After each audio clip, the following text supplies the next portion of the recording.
నెల్లూరు నుంచి 15 కిలోమీటర్ల దూరంలో ఉన్నటువంటి అవధూత వెంకయ్య స్వామి వారు వెలిసినటువంటి గొలగముడి క్షేత్రం ఉందండి. ఇది వెంకటాచలం మండలంలో ఉన్నటువంటి క్షేత్రం అండి ఇది.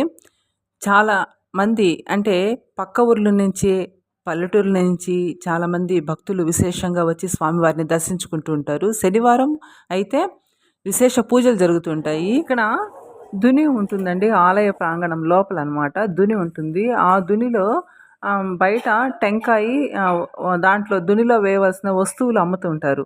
ఆ దునిలోకి తీసుకొని ఆ సామాను తీసుకొని దుని చుట్టూ 3 ప్రదక్షిణలు చేసి ఆ దునిలో ఈ వస్తువులు వేయడం వల్ల చాలా మంచిదని భక్తుల విశ్వాసం.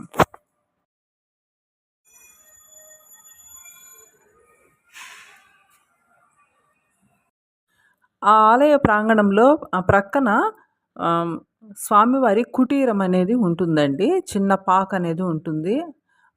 ఆ పాకలో స్వామివారికి సంబంధించిన రక్ష దారం అనేది ఇస్తారండి. ఆ పాకలో అక్కడికి వెళ్ళి దారం అనేది తెచ్చుకొని మనం చేతికి కట్టుకోవాలండి. చాలా మంచిది అది.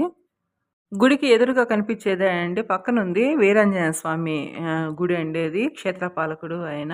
ఇక్కడ కళ్యాణోత్సవాలు, స్వామివారికి తలనీలాలు సమర్పించడం, నిత్యాన్నదానము, వాహన పూజ, ప్రతి ఒక్కటి విశేష పూజలు అయితే జరుగుతూ ఉంటాయండి. ప్రతి శనివారం విశేష పూజ జరుగుతూ ఉంటుంది. ఆగస్టు నెలలో అయితే ఆరాధనోత్సవాలు జరుగుతూ ఉంటాయండి.